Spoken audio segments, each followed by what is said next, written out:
नमस्कार, मैं स्मिता श्रीवास्तव, सचिव साहित्य उन्नयन। आप सभी का बहुत-बहुत स्वागत करती हूँ आज के कार्यक्रम काव्य संवाद साहित्य उन्नयन के साथ में। मुझे पता है आप सभी को बहुत बेसब्री से इंतज़ार रहता है कि कब रविवार आएगा और 4 बजेगा और ये कार्यक्रम शुरू होगा। दोस्तों, आज प्रेम दिवस है, वैलेंटाइन डे है, जिसकी आप सभी को बहुत-बहुत शुभकामनाएँ। लेकिन हमें ये भी नहीं भूलना चाहिए कि आज ही के दिन पुलवामा पुलवामा के जो शहीद हुए, जो हमारे सैनिक, जो हमारे देश के धरोहर हमसे जुदा हो गए, विदा हो गए, उन सभी को श्रद्धांजलि अर्पित करते हैं, हार्दिक नमन करते हैं उनको और उनको याद करते हैं। लेकिन वही है कि ज़िंदगी रुकती नहीं है, आगे चलती रहती है। लेकिन हमें किसी के भी सहयोग को, किसी के भी साथ को छोटा नहीं करना है, सब बहुत बड़ा काम है। आज के कार्यक्रम को शुरू करते हैं और आज मुझे एक शेर याद आ रहा है कि बहुत पहले से उन कदमों की आहट जान लेते हैं, तुझे ए ज़िंदगी हम दूर से पहचान लेते हैं, तुझे ए ज़िंदगी हम दूर से पहचान लेते हैं। ये शेर है फिराक गोरखपुरी जी का। फिराक गोरखपुरी जी का ये शेर मुझे क्यों याद आया, क्या वजह है, मैं आपको इसके बारे में बताना चाहूँगी क्योंकि आज जो हमारे मेहमान हैं हमारे साथ में, वो उसी धरती, उसी गोरखपुर से आते हैं और उनका नाम मिन्नत गोरखपुरी जी है। आपका बहुत-बहुत स्वागत है मिन्नत जी, आज के कार्यक्रम में। मिन्नत जी। आदाब आदाब, बहुत बहुत शुक्रिया आपका कि आपने एक ऐसे अवसर पर जो युवाओं का दिन कहा जाता है और आपने दो बातें कही, दोनों बहुत ही अहमियत का हामिल है और दोनों अपने आप में बहुत महत्व रहता है। पहला आपने कहा कि प्रेम दिवस है। यकीनन प्रेम दिवस, प्रेम की व्याख्या अगर साहित्य के हिसाब से की जाए तो प्रेम वो होता है जो माँ के कदमों के नीचे जन्नत होने का अभाव कराता है। प्रेम वो होता है जो बहनों की इज्जत क्या है, घर में जो माँ रहती है उससे हम मोहब्बत किस तरह से करते हैं, उसकी ममता क्या है। जब हम छोटे होते हैं तो वो अपना स्तन जब हमको पिलाती है तो वो एहसास कराती है कि मैं माँ हूँ, वो माँ की मोहब्बत होती है। यही मोहब्बत जब आगे बढ़ती है और किसी प्रेम और प्रेमिका के बीच होती है तो उसको लोग मोहब्बत दिवस का नाम देते हैं। लेकिन मैं उनसे कहना चाहता हूँ और उनसे पूछना चाहता हूँ कि मैं उस भारत देश से आता हूँ, मेरा मेरा जुड़ाव या आप सभी का जुड़ाव उस भारत देश से है जो भारत देश दुनिया को, पूरी दुनिया को, जिसने साहित्य और अदब के जरिए ही नहीं बल्कि अपनी संस्कृति और अपने स्वभाव से चेंज किया है, पूरी दुनिया को परिवर्तन किया है और पूरी दुनिया ने इस बात का लोहा माना है कि भारत देश दुनिया का वाहिद ऐसा देश है, दुनिया का ऐसा मुल्क है जिसने पूरी दुनिया के अंदर संस्कार क्या होते हैं। आज भी देखिए, एक भारतीय जब कोई भी आदमी होता है वो अपनों से बड़ों से मिलता है तो उनका पैर छू करके उनसे आशीर्वाद देता है, उनसे गले मिल करके अपनी मोहब्बत का इजहार करता है। अगर उसको आप दूसरी परंपरा में देखेंगे तो लोग हाथों का बोसा लेते हैं और अपने चेहरे से लगाते हैं, क्योंकि आप अपनी जिंदगी में उसको महत्व दे रहे हैं। ये हमारी संस्कृति है जिसने पूरी दुनिया को सिखाया है कि हम अपने बड़ों से मोहब्बत किस तरीके से करते हैं। दूसरी बात आपने कहा, क्या बात है। कि ये आपने भी एक बात कही कि पुलवामा अटैक हुआ था। यकीनन मैं साहित्य उन्नयन के इस मंच से ऊपर वाले से यही प्रार्थना करता हूँ कि जितने भी शहीद हुए जो सैनिक, उनके जो भी घर वाले हैं, उनको भगवान बल दे कि वो आने वाले दिनों में उनकी आने वाली नस्लें, जो उनके आने वाले बच्चे हैं, वो भी देश सेवा की तरफ आए। और हम सभी को फक्र है कि हम उस भारत देश में रहते हैं जहां पर -डिग्री में, जब -डिग्री का तापमान हो जाता है तो सियाचिन में खड़े होकर के कोई हमारा जवान हमारी सुरक्षा करता है, तब हम ईद, होली और दिवाली का त्योहार मनाते हैं। तो हमको यह एहसास होना चाहिए। आपने बहुत अच्छी बात कही, मैंने अपनी 4 पंक्तियां कही थी, वहीं से अपनी बात शुरू करूंगा और क्या मैं बात चाहूंगा है, कि क्या आप भी बात है हमारे मिन्नत जी। और और आपकी क्योंकि शुरुआत मैम ही देखिए, ऐसी ओजपूर्ण, मिन्नत जी, आपका शुरुआत जितना ओजपूर्ण और जितना ऊर्जावान रहा है, मुझे मालूम है कि इसका ये आगाज इतना प्यारा, इतना खूबसूरत है, तो अंजाम तो बहुत खूबसूरत होगा। और मेरे पास बहुत सारे प्रश्न हैं पूछने के लिए आपके पास से, आपके बारे में जानने के लिए। लेकिन मैं सबसे पहले उन लोगों का स्वागत कर लेती हूँ जो हमारे साथ जुड़े हुए हैं। हमारे साथ राजकुमार सेवक जी जुड़े हुए हैं और आपको अभिनंदन कर रहे हैं और कह रहे हैं वाह वाह, बहुत सुंदर संदेश मिन्नत साहब का। देखिए, ऐसे ही हैं, लोग जुड़ते रहते हैं और बहुत प्यारे इंसान हैं। राजकुमार सेवक जी भी अपने आप में बहुत अद्भुत रचनाकार हैं वो भी। तो सर मिन्नत जी। मैं स्वागत करता हूँ आपका, स्वागत जी करता हूँ और उम्मीद करता हूँ कि आपका सानिध्य और आशीर्वाद हम लोगों के हिस्से में भी आएगा। बिल्कुल, बिल्कुल, बिल्कुल, बहुत प्यारे इंसान हैं वो। और अभी तो बहुत सारे लोग हमसे जुड़ेंगे, धीरे-धीरे लोग सोच रहे होंगे कि अब सो कर के उठा जाए, ऐसा समय है, रविवार का दिन है। लोग देखिए विकास बेनीवाल जी भी जुड़ गए हैं हमारे साथ और कह रहे हैं जिंदाबाद जी। तो सभी का साथ बना हुआ है। और मिन्नत जी, जैसा मुझे पता है कि आप पेशे से एक इंजीनियर हैं, तो कहाँ गणित और केमिस्ट्री और फिजिक्स की जो क्लिष्टता है, जो उसके फॉर्मूला का जितना भी उसमें उलझन है, उसमें उसके बाद से एक रचनाकार बनने की दिशा में आपका कैसे आना हुआ, इसके बारे में आप हमारे दर्शकों को जरूर बताइएगा। मैम, मैंने आपसे कहा था कि मैं 4 पंक्तियों से अपनी बात शुरू करूंगा। जैसा कि जी जी आपने जी, कहा बहुत पुलवामा स्वागत है अटैक, आपका। मैं वहीं से बात शुरू करता हूँ और आपसे जी जी इजाजत जी, चाहता हूँ। जितने हमारे बड़े बिल्कुल। हैं उन सब की दुआएं चाहता हूँ कि देखिए, कुर्बानियों के दम पे जिंदा वतन हमारा है। कुर्बानियों के दम पे पुलवामा अटैक को देखिएगा और मेरी ये 4 पंक्तियां कि कुर्बानियों के दम पे वतन जिंदा हमारा है, कुर्बानियों के दम पे वतन जिंदा हमारा है, फैला हुआ अमन रोशन चमन हमारा है, फैला हुआ अमन रोशन चमन हमारा है। जिनकी जतन से हमने जिनकी जतन से हमने सांसों में देखी है आजादी, जिनकी जतन से सांसों में हमने देखी है आजादी, ऐसे पुलवामा के शहीदों को शत शत नमन हमारा है, ऐसे पुलवामा के शहीदों को शत शत नमन हमारा है। बिल्कुल, सशक्त नमन है। और हम जितनी भी बातें कर लें उनके बारे में, बहुत उनकी कुर्बानियों के आगे बहुत छोटा पड़ जाता है, बहुत छोटा महसूस करने लग जाते हैं।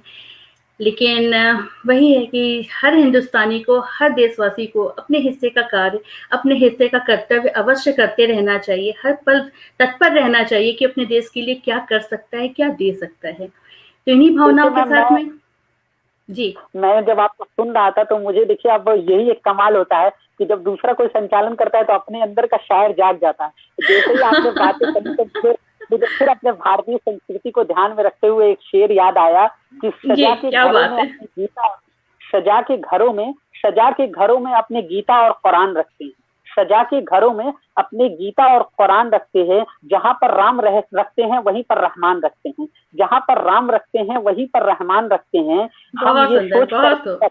हम हम ये सोच कर मिन्नत हम ये सोच कर मिन्नत बहुत ही फक्र होता है, हमें ये सोच कर मिन्नत बहुत ही फक्र होता है कि हम अपने दिल में बहुत खूबसूरत सा एक हिंदुस्तान रखते हैं, कि हम बहुत अपने दिल में सुंदर, एक बहुत बहुत खूब, खूबसूरत सा क्या एक बात। हिंदुस्तान रखते हैं। क्या बात, क्या बात, क्या बात। और इन्हीं भावनाओं को मुझे लगता है कि हर एक दिल में, हर एक ज़हन में उतार लेना चाहिए, पूरी तरह से उतार लेना चाहिए। जैसा कि मिन्नत जी ने अभी बताया, बहुत छोटी-सी उम्र है, लेकिन बहुत ज़्यादा कारनामे हैं, जैसा मुझे पता चला है, जैसा मैंने सुना हुआ है कि लगभग 500 से ज़्यादा तो अपने अभी तक के जो भी पुरस्कार वगैरह हो गए हैं आपके पास में, जिसकी गिनती और बढ़ती ही जाएगी। और बहुत सारे पुरस्कार हैं जिनके बारे में मिन्नत जी हमें बताते रहेंगे। जो लोग अभी-अभी हमसे जुड़े हुए हैं, मैं उनको बताना चाहूँगी कि आज मिन्नत गोरखपुरी जी हमारे साथ काव्य संवाद के इस कार्यक्रम में मौजूद हैं, जिनके जीवन के बारे में आज हमें जानने को मिलेगा। उनके बहुत उम्दा गज़ल, कुछ शेर उनसे सुनने को मिलेंगे।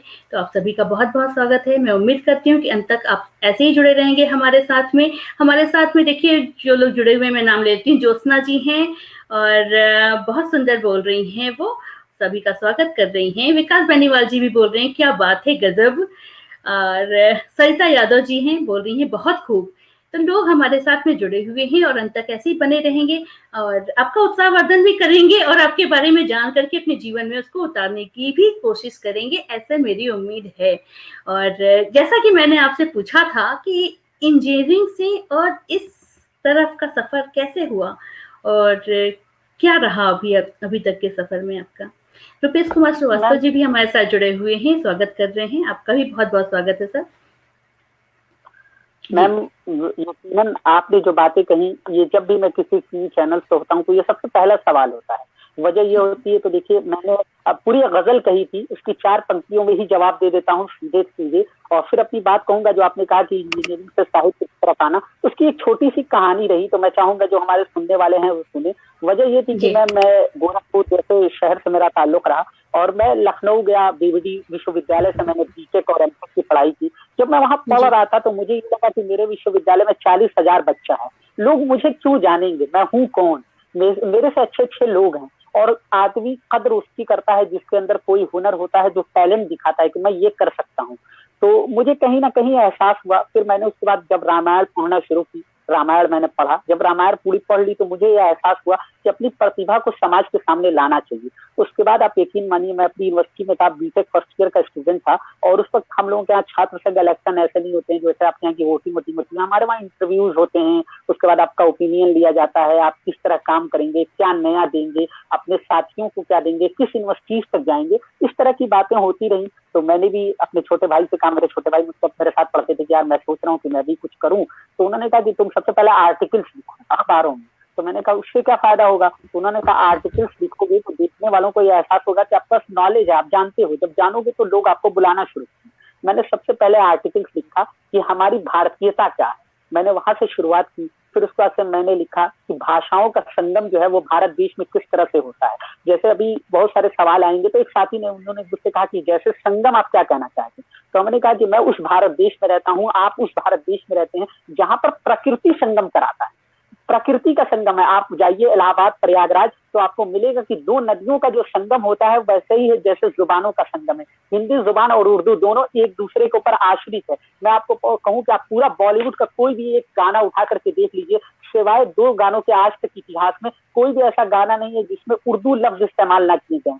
आप रोजमर्रा की जरूरतों में उर्दू भाषा को इस्तेमाल करते हैं, हम जनरली उर्दू भाषा को इस्तेमाल करते हैं। आप कभी ये नहीं कहती हैं कि मुझे भोजन दे दीजिए, आप हमेशा खाना शब्द का इस्तेमाल करते हैं। आप कभी मुझे जल ग्रहण करना है, आप कहती हैं कि मुझे पानी पीना, भाई 1 गिलास पानी दे दो, चाय पीना। आप कभी ये नहीं कहती हैं कि मुझे चाय ग्रहण करना है, आप कहेंगे रेलवे स्टेशन जाना है। आप कभी ये नहीं कहती हैं कि मुझे भगभग अड्डा जाना है, आप कभी नहीं कहती हैं। या आप कभी नहीं कहती हैं कि मैं जामनी से सफर कर रही हूँ, आप हमेशा ट्रेन का जिक्र करती हैं।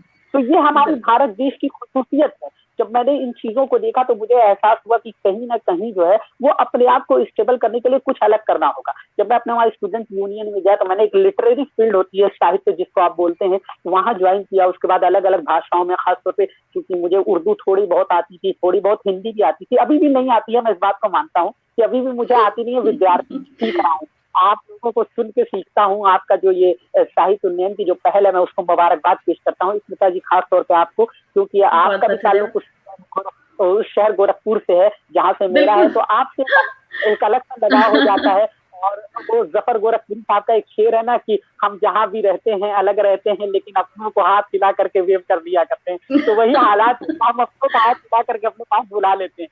तो वहां से ये सफर हुआ। फिर धीरे धीरे कुछ अच्छे लोगों का साथ मिला। फिर लखनऊ में रहने के बाद कि ये कुछ लिखते थे तो टूटा फूटा लिखते थे। फिर लोगों ने कहा कि इसमें बहर नहीं है, ये नहीं। हमने कहा यार बहर मैं पैदा कहाँ से करूं, वो मेरे हालात है, वो मेरे दिल पे गुजरती है, वो है।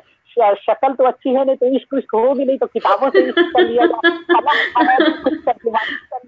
अब और यकीन मानिए वहां से ये सफर शुरू हुआ और मैं मतलब लगभग 6-7 साल हो गए मुझे इस फील्ड में, आपके आशीर्वाद और दुआओं से। ऊपर वाले की बहुत बहर रही मुझ पर। मैं आप यकीन मानिए मैंने गोरखपुर महोत्सव में 2-3 बार संचालन किया, देवरिया महोत्सव में कई बार किया, अभी चौरी चौरा महोत्सव शताब्दी वर्ष चल रहा था, उसमें संचालन करने का सौभाग्य मिला। इस तरह लखनऊ में बहुत सारे थे। तो मैं एक मरतबा अनवर जलालपुरी साहब के पास गया था। अनवर जलालपुरी जिन्होंने रामायण का तर्जुमा उर्दू में किया, उनको पद्मश्री मिला उसके लिए। तो मैं अनवर साहब उनका एक फाउंडेशन है लखनऊ में, तहजीब अवध फाउंडेशन, तो उन्होंने मुझसे कहा कि तुम इसको ज्वाइन कर लो। तो हमने कहा ठीक है सर। फिर मैं लिख करके ले जाया करता था। तो उन्होंने मुझसे एक बात कही, उन्होंने कहा कि आप इतनी क्वालिटी पैदा करो बेटा कि मुशायरों की जरूरत बन जाओ, कवि सम्मेलनों की जरूरत बन जाओ, लोग तुम्हें खुद बुलाएंगे। किसी की आवश्यकता क्यों है आपको, आप क्यों आश्रित होना चाहते हो किसी के ऊपर? आपका तो ताल्लुक उस तरह गोरखपुरी से है जो साहित्य में जिनके बारे में ये आता है, वो खड़े होकर के कहा करते थे मंचों से कि भारत में सिर्फ 2.5 आदमी को अंग्रेजी आती है, एक मुझे, एक जवाहरवा को, आधा नेहरूआ को। ये उनके अल्फाज थे, मैं नहीं कह रहा हूँ। नहीं, मैंने भी सुना हुआ है मिन्नत जी, मैंने भी सुना हुआ है। और जिस तरह से आप धारा प्रवाह बोल रहे हैं ना, मुझे मतलब पूरा विश्वास है कि आज जो हमारे सामने आपको देख रहे हैं वो भी आपकी बातों का लोहा मानने के लिए मजबूर होंगे पूरी तरह से। और जिस तरह से आपने संगम का जिक्र किया कि संगम, ये जो भाषा के संगम की बात कर रहे हैं, तो हिंदी और उर्दू की बजाय अगर हम अपने भाषा को हिंदुस्तानी भाषा बोलें तो गलत नहीं होगा। और लेकिन साथ ही मैं आपके अंदर भी उस संगम को महसूस कर पा रही हूँ, मैं देख पा रही हूँ कि ये मिन्नत गोरखपुरी जी मिन्नत गोरखपुरी ना होकर के अपने आप में पूरी तरह से एक संगम है, बहुत मेल-जोल के साथ में है, तो लोगों के बहुत सारे भ्रम भी आज टूटेंगे, बहुत लोगों को कुछ नया जानने को, नया समझने का मौका मिलेगा और मुझे लग रहा है कि आज आपसे बात करके ना काव्य संवाद का ये कार्यक्रम बहुत लोगों के ज़हन में बहुत कुछ सोचने को विवश भी करेगा।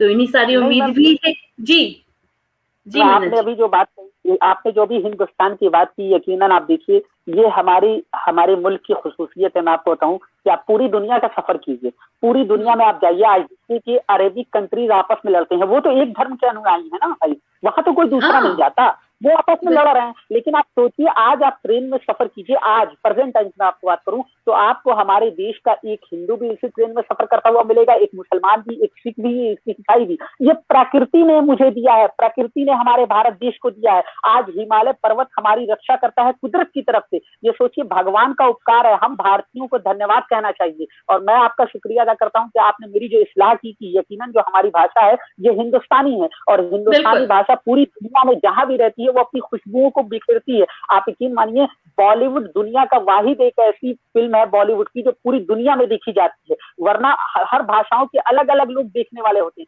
लेकिन हम अपने भाषाओं में उपयोग करते हैं, जो हम अपनी संस्कृति को दिखाते हैं उसको पूरी दुनिया मानती है। तो ये हमारा दायित्व, ये हमारी और आपकी जिम्मेदारी है। जिस काम को साहित्य उन्नयन बहुत अच्छी तरीके से वो कर रहा है, मैं उसको मुबारकबाद पेश करता हूँ, आपकी पूरी टीम को मुबारकबाद पेश करता हूँ। वजह क्या है कि देखिए, यकीनन जो आप हमारी संस्कृति को समेटे हुए हैं, स्वामी विवेकानंद जी से एक बार लोगों ने पूछा कि स्वामी विवेकानंद जी आप हमको नसीहत कीजिए, आप नसीहत का मतलब ये होता है कि आप मुझे कुछ ऐसी चीजें बताइए जो जनरली आप नहीं कहते।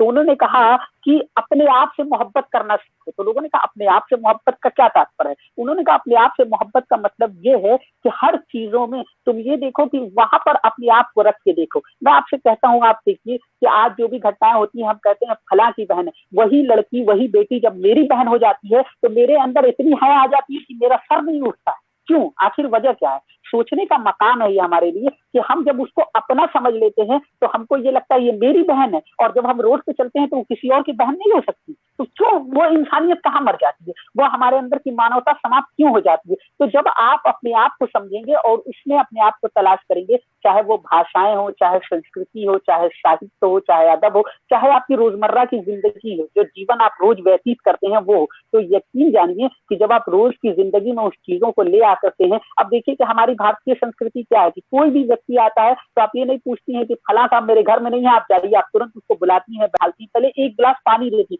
उसके बाद पूछती हैं भैया क्या काम है। तो ये हमारी संस्कृति है, ये हमारे भारत देश की पहचान है, जो विश्व में कहीं और आपको नहीं मिलेगा। तो ये हम लोगों के लिए वाकई फख्र की बात है कि हम उस धरती पे जन्मे हैं। आप देखिए भारत देश की विशेषता क्या है, भगवान राम ने पूरी दुनिया को मानवता का पास इसी भारत देश से दिया, इसी भारत देश की धरती से दिया। आज वर्तमान परिप्रेक्ष्य में आप देखिए, ख्वाजा मोइनुद्दीन चिश्ती से लेकर निजामुद्दीन औलिया की कब्रें आज भी भारत देश में हैं और पूरी दुनिया के लोग उनसे फैज पा रहे हैं। जहां मैं रहता हूं, यहाँ से 50 किलोमीटर की दूरी पर आप जाइए तो पूरे दुनिया को शांति का अगर किसी ने पैगाम दिया है, मोक्ष की प्राप्ति की बात कही है, मध्यम मार्ग की बात की है, तो वो महात्मा बुद्ध आते हैं। और उससे 10 किलोमीटर आगे बढ़िए तो आपको महावीर प्रसाद भी यही आराम करते हुए मिलेंगे, इसी भारत देश की धरती में। और दूसरी सिमत आइए तो आपको यहीं पर कबीरदास की वो पवित्र भूमि संत कबीर नगर भी मिलेगी, जहां पर वो हिंदू और मुस्लिम कहते थे कि एक हिंदू मेरी आंख का तारा है तो दूसरा मेरी रोशनी है। तो ये हमारी भारत देश की संस्कृति है और यकीनन हम हमेशा ऐसे ही रहे हैं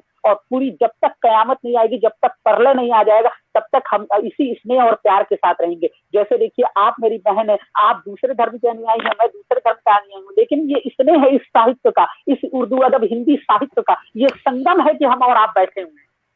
क्या बात है, क्या बात है, क्या बात है। और आज तो मतलब भाई सही बात है कि आज 2 संचालनकर्ता जो एक साथ एक मंच पे इकट्ठे हैं, तो आज आपको पहली बार ऐसा मौका मिल रहा होगा ना कि आप किसी मंच पे संचालन नहीं कर रहे हैं, बल्कि आप प्रश्नों का जवाब दे रहे हैं। हालाँकि मैंने आपके कई इंटरव्यूज़ देख चुके हैं इसके पहले भी, लेकिन मेरा बहुत मन था कि मैं बैठ कर के सामने से आपसे कुछ सवाल पूछूँ और लेकिन उसके पहले अभी देखिए जितने लोग और जुड़े हुए हैं मेरे साथ में, पहले उनका नाम ले लेती हूँ कि राजकुमार सेवक जी कह रहे हैं बेहतरीन शेर, जब आपने जो पहला वाला जो शेर सुनाया था ना उसके लिए है, वो बोल रहे हैं बेहतरीन शेर, होनहार कलमकार का सुंदर आगाज बोल रहे हैं। और अनुपमा सहाय जी हमारे साथ जुड़ी हुई हैं, बहुत सुंदर बोल रही हैं। गौतम अद्वितीय जी जुड़े हुए, बेशक हिंदुस्तानी कहना चाहिए। और संजू पांडे मिश्रा जी हैं, अभिनंदन बोल रही हैं। और राजकुमार सेवक जी पुनः बोलते हैं बेहतरीन सोच बेहतरीन विचार। संजू पांडे मिश्रा जी कह रही हैं बहुत ही अच्छी सोच है आपकी, बहुत सुंदर बोल रही हैं। सरोज महेश्वरी जी, तो देखिए लोगों की जो तारीफ है ना, लोगों के जो विचार हैं वो आपको अपने आपसे जोड़ पा रहे हैं खुद को। रश्मि कुलवंत जी भी हैं, बहुत खूब, भाषा का नया स्वरूप हिंदुस्तानी, बिल्कुल। तो लोग हैं आपकी बातें सुन रहे हैं और बहुत अच्छे से सुन रहे हैं, और मैं चाहती हूँ ऐसा वो भी चाहते होंगे कि आप कुछ गजल अगर आपकी तरफ से उन तक पहुंच जाए तो अच्छी बात हो जाएगी। लेकिन साथ में देखिए हमारे साथ जुड़े हुए हैं रुपेश कुमार श्रीवास्तव जी, बोलते हैं आप दोनों गोरखपुर का नाम रोशन करते रहे, बहुत खूब।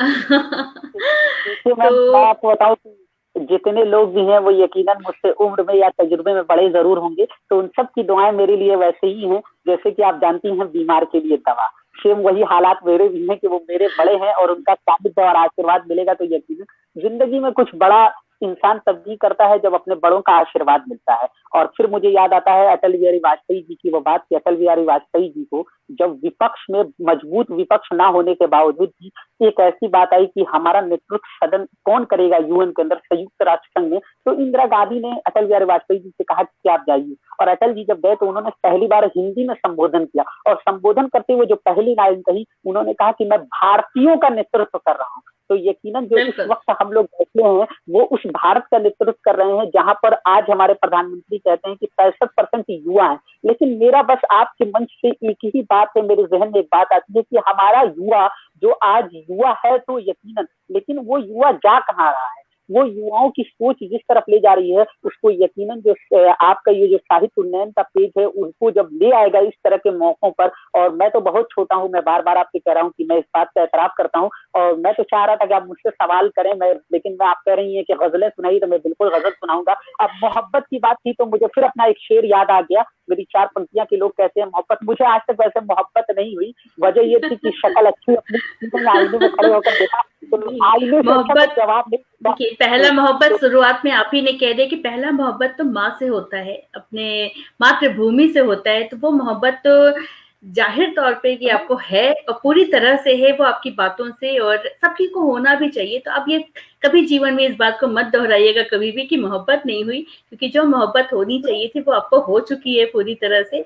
बाकी जो बची कुची है वो अपने आप जीवन में आता है, बस इंतजार करिए और वक्त गुजरेगा और अच्छा कुछ दिखाएगा। बहुत शुक्रिया, आपने एहसास करा दिया, मुझे लगा कि मैं उस मोहब्बत की बात नहीं कर रहा था, किसी और मोहब्बत की बात कर रहा था। तो मैं उम्मीद करती हूँ कि आज के बाद आप इस बात को कभी नहीं दोहराएंगे कि मुझे मोहब्बत नहीं हुई है कभी। देखिए आज अभी मैं इस बात को सोच ही रही थी और तब तक जो है राजकुमार सेवक जी ने लिख भी दिया कि स्मिता जी आज तो मेजबान पर मेहमान भारी भारी पड़ रहा है भाई। तो ऊपर वाला करे, ईश्वर करे कि और हर मेहमान आए और मेजबान पे ऐसे ही भारी पड़े। मुझे तो अच्छे अच्छे लोगों की तलाश रहती है कि किसी से भी कुछ भी सीखने को, कुछ भी जानने का, बढ़िया सीखने का मौका मिल जाए, और क्या चाहिए जीवन में, ये सबसे खूबसूरत है सफर। जी आपने जो बातें कही तो मुझे अपनी 4 पंक्तियां फिर याद आ गई। देखिए सुनिए, बहुत स्वागत है, बहुत स्वागत है आपका। बहुत शुक्रिया मैम। सुनिए कि या खुदा तू मुकद्दर की किताब लिख देता है, ए खुदा तू मुकद्दर की किताब लिख देता है, ए खुदा तू मुकद्दर की किताब लिख देता है, सांसें कम ख्वाहिशें बेहिसाब लिख देता है, सांसें कम ख्वाहिशें बेहिसाब लिख देता है, ये भी तेरी कुदरत तेरा करिश्मा है, ये भी तेरी कुदरत तेरा करिश्मा है, तू कांटे बोने वालों के हिस्से में गुलाब लिख देता है, तू कांटे बोने वालों के हिस्से में गुलाब लिख देता है। बहुत बहुत शुक्रिया मैम। और आप कह रही थी तो मुझे एक शेर याद आ रहा था, जैसे अभी आपने मोहब्बत की बातें की बहुत सारी, लेकिन जो हकीकत है जिंदगी की वो है क्या। सुनिए कि भीड़ का जो हिस्सा बन जाते हैं, भीड़ का जो हिस्सा बन जाते हैं अक्सर तन्हाई में वे पछताते हैं, भीड़ का जो हिस्सा बन जाते हैं अक्सर तन्हाई में वे पछताते हैं, कितने सपनों के मैं पीछे चलता हूँ, कितने सपनों के मैं पीछे चलता हूँ, कितने सपने मेरे पीछे आते हैं, कितने सपने मेरे पीछे आते हैं। और जो आपने गजल की बात कही, क्योंकि सभी मोहतरम जुड़े हुए हैं, तो एक मेरी गजल है जो अक्सर जब कोई भी बड़ा मेरे मंचों पे होता है, खासतौर पे मनव्वर साहब, दिनेश भाई या अंकिता मैम, कोई भी, शबीना अदीब साहिबा, तो ये लोग अक्सर कहती हैं कि अपनी वो गजल सुनाओ। एक मेरी गजल है जो उनको बहुत पसंद आती जी, है, स्वागत वही है, गजल स्वागत है आपका। बहुत शुक्रिया। आप सबकी दुआएं चाहता हूँ। और सुनिएगा, आपको मैंने जो अभी तक बातें कही, मेरी रचना में कहीं ना कहीं आपको हमारा भारत देश दिखाई देगा। मैंने हमेशा ये कोशिश की, मैं जब लिखता था तो मेरा उस्ताद मोहतरम डॉक्टर कलीम कैसा था ना, मैं उनसे कहता था कि अंकल ये लिख रहा हूँ ये है, तो उन्होंने कहा कि हमेशा शायरी करना तो मोहब्बत को बेस बनाना। तो मैंने कहा ऐसा क्यों? तो उन्होंने कहा कि मोहब्बत एक ऐसी चीज है जो आने वाली कई नस्लों तक बाकी रहती है। और फिर उन्होंने अपनी एक 4 पंक्तियां सुनाई जो मुझे याद आई, और उसके बाद मैंने सुना उनकी 4 पंक्तियां। पहले वहीं से बात शुरू करूंगा, उनकी 4 पंक्तियां सुनिएगा कि जरा सी चाहतों पर दिल का दरवाजा खोल सकता है, जरा सी चाहतों पर दिल का दरवाजा खोल सकता है। इश्क एक ऐसी जुबान है प्यारे जिसे गूंगा भी बोल सकता है, इश्क एक ऐसी जुबान है प्यारे जिसे गूंगा भी बोल सकता है, जिसे गूंगा भी बोल सकता है। आइए हजरात, मैं आपको एक गजल आपके खिदमत में अर्ज करता हूँ और आपसे की दुआएं चाहता हूँ। गजल है, सुनिएगा, जो हमारे भारत देश की भारतीयता है वो आपको दिखाई देगी। कि स्मिता मैम, खास तौर पे आपको, क्योंकि बाकी लोगों का मेरे किसी का नाम नहीं आ रहा, इसलिए मैं आपको ही खास तौर पे वो नजर करता हूँ कि ताल्लुकात की सूरत संभाल कर रखना, ताल्लुकात की सूरत संभाल कर रखना, कोई ना कोई मुहूर्त संभाल कर रखना, ताल्लुकात की सूरत संभाल कर रखना, कोई ना कोई मुहूर्त संभाल कर रखना, हर एक से मांग कर शर्मिंदगी ना हो तुम, हर एक से मांग कर शर्मिंदगी ना हो तुमको, तुम अपनी सारी जरूरत संभाल कर रखना, तुम अपनी सारी जरूरत संभाल कर रखना, तुम अपनी सारी जरूरत संभाल कर रखना, तुम अपनी सारी जरूरत संभाल कर रखना। खुदा के बंदों ने कितने खुदा बना डाले, खुदा के बंदों ने कितने खुदा बना डाले, तुम अपने दिल की ये मूरत संभाल कर रखना, तुम अपने दिल की ये मूरत संभाल कर रखना।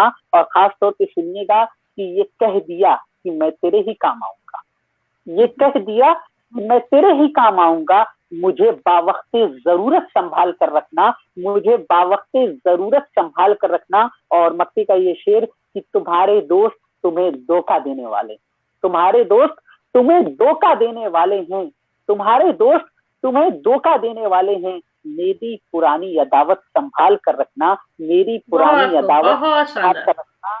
और आपने कहा तो आइए फिर एक गजल सुनाता हूँ, और मुझे उम्मीद है कि मेरे साथी बिल्कुल बिल्कुल सुनाइए आप, आपका बहुत बहुत स्वागत है। लेकिन मेरा फर्ज बनता है कि जो लोग आपके लिए कुछ समय निकाल करके आपको अपना समय दे रहे हैं, आपके लिए चंद शब्द लिख रहे हैं, तो उनके वो शब्द आप तक मैं जरूर पहुंचाते रहूं समय समय पे।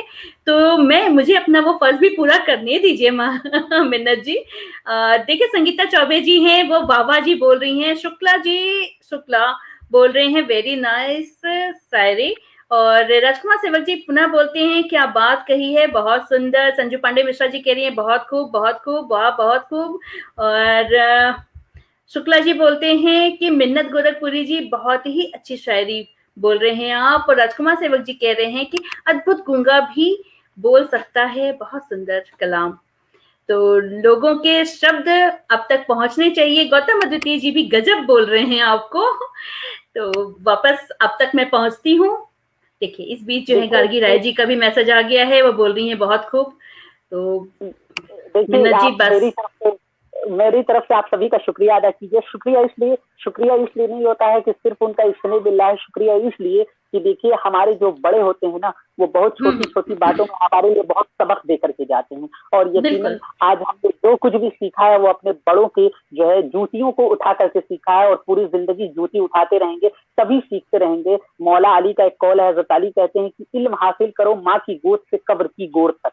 वो कहते हैं कि जब तुम अपनी माँ की गोद में होते हो तब से लेकर के और जब तक तुम कब्र में लेट मत जाओ तब तक शिक्षा को ग्रहण करो। और शिक्षा सिर्फ कलम वाली शिक्षा नहीं होती है। मैं आपको बताऊं कि उर्दू के फारसी के एक बहुत बड़े शायर हैं शेख सादी शेराजी, उनसे किसी ने सवाल किया कि ये बताइए कि कौन सा ऐसा जानवर है जो टांग उठा करके पेशाब करता है, टांग उठा करके स्वच्छ करता है। तो वो बेचारे बहुत परेशान अपने दरवाजे के बाहर बैठे थे, वो परेशान थे, यार ये जवाब इसका क्या होगा। तो उनके मोहल्ले में जो झाड़ू लगाने आता था मेहतर, जिसको हम और आप बोलते हैं, जो कूड़ा उठाते हैं, उसने कहा कि बहुत परेशान है सर, क्या बात है। तो उन्होंने कहा कि एक ऐसा सवाल मेरे जहन में आया है, एक साहब ने पूछा, इसका जवाब नहीं आ रहा। तो उसने कहा कि अरे भाई वो तो कुत्ता है। तो उन्होंने कहा हाँ यार, मैं कभी ध्यान नहीं दिया था। फिर उन्होंने जवाब दिया, और फिर जब जब वो उस रास्ते से गुजरता था वो अपनी जगह खड़े हो जाते थे। वो कहते थे कि सिर्फ जो आपको पढ़ा करके काखा गागा या अलिफ बे या एबीसीडी पढ़ाता है वही उस्ताद नहीं होता है। उस्ताद वो होता है जो जिंदगी के हर वसूलों में आपके साथ खड़ा हो, सुख दुख में खड़ा हो, कि अच्छाइयों और बुराइयों का जो आपको बोध कराए, जो आपको बताए। तो हमको अपने गुरुओं का, खासतौर पे अपने बड़ों का एहतराम करना चाहिए, जो हमारी भारतीय संस्कृति भी है। इसलिए मैं एक बार फिर से सभी का शुक्रिया अदा करता हूँ, साहित्य उन्नयन की तरफ से भी, अपनी तरफ से भी, स्मिता मैम की तरफ से, और उस गोरखपुर शहर की तरफ से जिसका नेतृत्व करने का हम लोगों को मौका मिला। मैं बाबा गुरु गोरक्षनाथ, बाबा रोशन अली शाह की उस धरती से आता हूँ। मैं ईश्वर का धन्यवाद करता हूँ कि वो मुझे अफ्रीका, इंग्लैंड, अमेरिका में भी पैदा कर सकता था। उसने मुझे इतनी भारतीय, इतनी सांस्कृतिक जगह पैदा की, जिसने भारतवर्ष में अभी शताब्दी वर्ष चल रहा है, उत्तर प्रदेश सरकार मना रही है चौरी चौरा का। तो यकीनन हमारा ये सौभाग्य जी, हमारा सौभाग्य कि मैं ऐसे शहर से हूँ। और देखिए, फिर मुझे एक गजल याद आई मैम, आप यकीनन आप पैसा स्वागत है आपका, स्वागत है। आप पैसा वसूल काम करिए, आप जितना देती है वसूल करती है। अच्छा है, वो फिल्म का जो प्रोड्यूसर होता है वो कहता है कि जितना ऐड करा लिया जाए उतना बेहतर है, क्योंकि हमने तो पेमेंट कर रखा है। तो गजल है, सुनिएगा, यकीनन आपको अच्छा लगेगा। और कुछ मेरी गजलों में आपको कहीं ना कहीं भारतीयता नजर आएगी, जिससे मैं कोशिश करता हूँ ये पूरी मेरी गजल को देखिएगा और उसके बाद अपने भारत देश को देखिएगा, तो आपको अच्छा लगेगा कि इश्क में जान गंवा देने का दिल में इरादा होता था, इश्क में जान गंवा देने का दिल में इरादा होता था, इश्क में जान गंवा देने का दिल में इरादा होता था। चार आंखों में तो कुछ नहीं सिर्फ भरोसा होता था, चार आंखों में तो कुछ नहीं सिर्फ भरोसा होता था। ख्वाब देखने की सब में एक बीमारी सी होती, ख्वाब देखने की सब में एक बीमारी सी होती थी। आंखें कम सुंदर होती थी, सुंदर सपना होता था। आंखें कम, हाँ जी, आंखें कम सुंदर होती थी, सुंदर सपना होता था। बहुत शुक्रिया कि बचपन से ही रिश्तों का मतलब समझाया जाता था, बचपन से ही रिश्तों का मतलब समझाया जाता था। सोने की गुड़िया होती थी, हीरे का गुड्डा होता था, सोने की गुड़िया होती थी, हीरे का गुड्डा होता था। और खास तौर से स्मिता जी सुनिए कि खून के रिश्ते, दर्द के रिश्ते, प्रेम के रिश्ते होते थे। खून के रिश्ते, प्रेम के रिश्ते, दर्द के रिश्ते, प्रेम के रिश्ते होते थे। रिश्तों में रिश्ता होता था, ऐसा रिश्ता होता था, रिश्तों में रिश्ता होता था, ऐसा रिश्ता होता था। और खास तौर पे सुनिए कि कल तक अपने गांव में, कल तक अपने गांव में संबंधों की फसलें उगती थी, कल तक अपने गांव में संबंधों की फसलें उगती थी। भैया, भाभी, चाचा, चाची, ताया, मौसी होते थे। मिन्नत को अफसोस यही है, मिन्नत को अफसोस यही है, कहाँ गए वे सारे लोग जिनकी प्यारी बातों में हर रंग निराले होते थे, जिनकी प्यारी बातों में हर रंग निराले होते थे। बहुत खूब, बहुत शानदार, बहुत ही अद्भुत। जितनी तारीफ करें आपकी उतनी कम है, लेकिन मैं अकेले तारीफ आपकी क्यों करूं? मेरे पास जब इतने सारे लोग मौजूद हैं आपकी तारीफ करने के लिए, तो मैं फिर अपने शब्द क्यों लगाऊं? तो मैं उन लोगों के ही कमेंट ले लेती हूँ आपके लिए। और गार्गी राय जी हमारे साथ जुड़ी हुई हैं, बोलती हैं बहुत खूब। अनुपमा सहाय जी हैं, बहुत खूब बोल रही हैं। मंजुला श्रीवास्तव जी हैं, वो भी बहुत खूब बोल रही हैं। रुपेश कुमार श्रीवास्तव जी आपके लिए लिखते हैं कि जिंदगी में बहुत आगे जाओगे मिन्नत, बस ये नरमी और तहजीब संभाल के रखना। तो देखिए, और लोगों की नसीहत, आशीर्वाद, वो भी आपके साथ में है। शुक्ला जी तो मुझे गुड आफ्टरनून बोल रहे हैं, आपको भी नमस्कार। समता मल्होत्रा जी हैं, वाह बोल रही हैं। समता मल्होत्रा जी जो है ना, बर्लिन जर्मनी से हैं, वो वहां से आपको सुन रही हैं। और बेली राम कंसल जी भी हैं, बहुत सुंदर कह रहे हैं। रुपेश कुमार श्रीवास्तव जिंदाबाद कह रहे हैं। मंजुला श्रीवास्तव जी कह रही हैं कि मैं गोरखपुर के नजदीक गाजीपुर से हूँ, मुझे आप लोगों से मिलकर बहुत अच्छा लग रहा है। हमें भी आपको अपने बीच में पाकर के बहुत अच्छा लग रहा है। और मैं उम्मीद करती हूँ कि अंत तक आप हमारे साथ ऐसे ही बने रहेंगे। सभी लोगों का आशीर्वाद और प्यार मिलता रहेगा। जयप्रकाश से चंदेल जी बहुत खूब बोल रहे हैं, तो लोग हमारे साथ में जुड़े हुए हैं, आपको सुन रहे हैं, आपको अपना आशीर्वाद दे रहे हैं, बीच बीच में नसीहत भी दे रहे हैं, जो कि आशीर्वाद की तरह ही होता है। तो सभी का स्वागत है, सभी का सहयोग ऐसे ही प्राप्त होता रहे, बस और क्या चाहिए। जीवन का सफर बहुत खूबसूरत होते जाता है, ऐसा मेरा मानना है। क्योंकि जिंदगी जो है उसका मंजिल तक पहुंचने की कोई जल्दी नहीं होती है, क्योंकि सफर खूबसूरत होना वो ज्यादा जरूरी होता है। तो बस हम लोग आज एक खूबसूरत सफर को तय कर रहे हैं मिन्नत गोरखपुरी जी के साथ में। जैसा कि बात हो रही थी कि गजलों की, शेरों की और उनके उस सफर की, जो उन्हें इंजीनियरिंग कॉलेज से, उस सोच से, उस मगजमारी से, उस तरह की जो आपाधापी वाली जिंदगी से एकदम सुकून वाली जिंदगी की तरफ उनके कलम ने उनको खींच के हाथ पकड़ करके यहाँ तक ले आया। तो आगे की बात अगर हम करना चाहें तो ये कहेंगे बहुत सारे अवार्ड आपको मिले हुए हैं, मनोहर पर्रिकर अवार्ड से आप सम्मानित हैं। तो उस विषय में भी आप हमारे दर्शकों को कुछ बताइए कि ये कैसे हुआ और ये किस तरह का रहा। मैम देखिए, सम्मान जब हमको मिलता है तो हमको या आपको ये लगता है कि ये सम्मान मिल रहा है, लेकिन ये यकीन जानिए, मैंने स्वामी विवेकानंद जी को पढ़ा, डॉक्टर एपीजे अब्दुल कलाम साहब को पढ़ा, अटल बिहारी वाजपेयी को पढ़ा। इन लोगों को जब मैंने पढ़ा तो इन लोगों से ये पढ़ा देखा कि ये मेरे आइडियल हैं। आइडियल क्यों है कि इनमें वो लोग थे, ये वो मोहतरम नाम है जिन्होंने हमेशा बगावत की सिस्टम से बगावत का मुराद ये जिस पॉलिटिकल पार्टी में भी रहे उसका इन्होंने ध्यान नहीं रखा। इन्होंने हमेशा सच को सच कहा, सही को सही कहा, गलत को गलत कहा। ये कमाल की बात होती है। तो मैंने जब इन लोगों को पढ़ा तो मुझे ये लगा कि यार सम्मान जो है वो आपकी जिम्मेदारियों पर, कंधे पे जो जिम्मेदारियां होती हैं उसको बढ़ा देता है। क्योंकि हमको या आपको ये लगता है कि हमको जो सम्मान मिला है वो दुनिया को देखने में लगता है सम्मान है, लेकिन वो रियल में सम्मान नहीं होता, वो जिम्मेदारी हो जाती है, तो एक नया बोझ होता है। क्योंकि मैं आपको बताऊं कि जब लॉकडाउन शुरू हुआ था उससे पहले मैं बीवीडी विश्वविद्यालय में एनएसएस यानी राष्ट्रीय सेवा योजना का नेतृत्व करता था अपने साथियों का।